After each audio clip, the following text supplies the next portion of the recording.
Well, really, Grandma Joy's road trip was born out of my need to repair a relationship with my grandmother. Well, we didn't speak for about 10 years, and then as I got older, I realized that life was too short, and we were having a conversation actually about my Appalachian Trail through hike, and she just expressed regret that she hadn't experienced more of the great outdoors in her life. She'd never seen mountains, and I'm a person who seeks out mountains every chance I get. So I just looked for an opportunity to take her away with me, and she was ready to jump at the chance. And we had such a good time on that adventure, and she was able to climb a mountain and really defy my expectations. And I realized that we had even more unfinished business to do. And so it took another 2 years before we would hit the road again. But at this point, we've now traveled 38,000 miles across 28 states, and we've hit 29 U.S. national parks. And Joy, when Brad first came to you and said, look, we've not had the best relationship, it's been 10 years, we need to reconnect, I've got this idea, what went through your mind?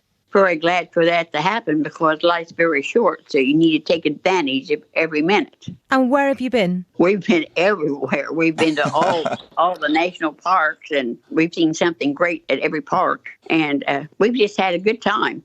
I just hope that this trip will encourage people my age to get out of the rocking chairs and do something.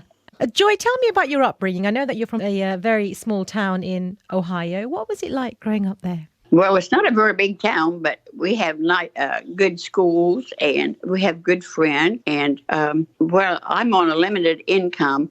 And so, I have enough to pay my bills, but I don't have enough to go on any great trips.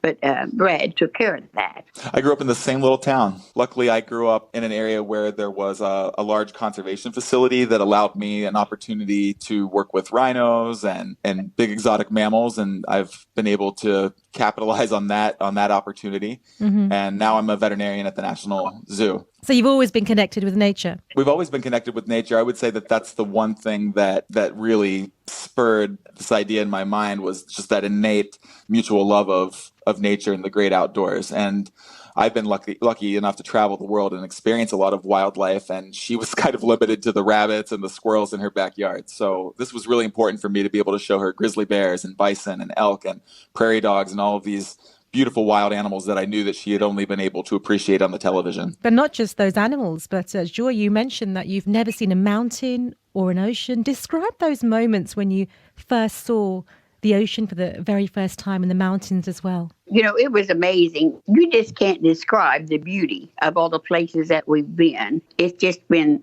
a wonderful experience. One of the things I got the biggest kick out of, we got to see a bear cub, walking along a ledge, and we got to sit and watch him get down and dig in the dirt for his breakfast. I love that. You've had a chance to see mountains and oceans, but what has struck you most has been a baby cub. And I think to pivot off of that, what I've been able to learn from my grandmother on this road trip is that you can really experience nature on a deeper level when you do slow down.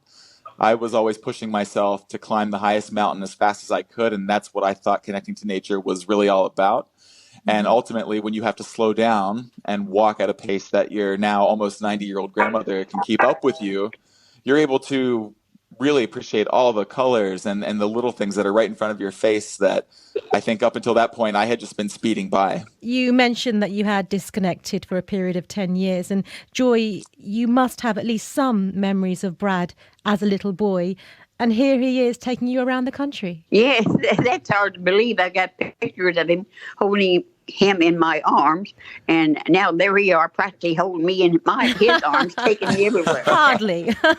This is the grandmother who I would look forward to every summer. The one place that she was able to get away to every year was Central Florida, to Lake Okeechobee with my grandfather to go fishing, and I remember feeling like the winters would never end because I couldn't wait for her to it's the most perfect kind of full circle you could ever dream of. And I just want to talk about the kind of media reaction that you have both received, because Joy, you've become a bit of an Instagram star, almost 20,000 followers. And I have to say, your facial expressions in those photos are absolutely fantastic. What do you both make of the media attention that you've both received? You want to take that one, Grandma? How are you feeling about all this attention? I think people must not have anything else to do with their life.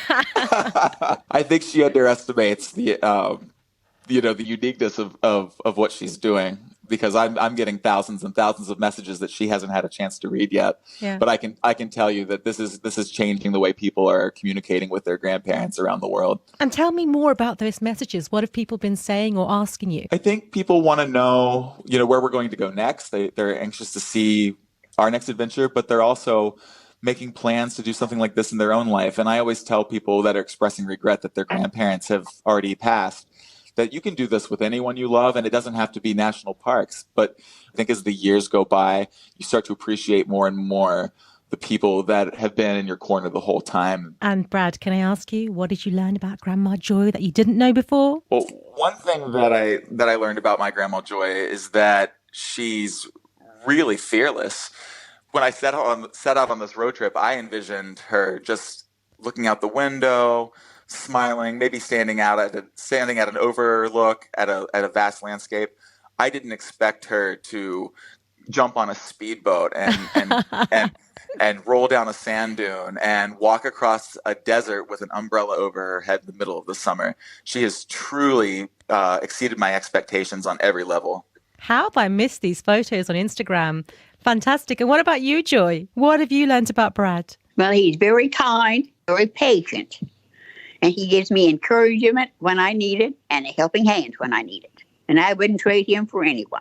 And what's your message to all those hundreds, if not thousands of people contacting Brad and yourself on Instagram and on Twitter and other social media platforms? What would you say to them, Joy? I just want them to take a moment and realize that just because their grandparents are older, that they still are, they're lonesome, and you need to get them. And if they do anything but take them out for lunch or send them a card. A card means a lot. They know, make you feel like no one has forgotten me.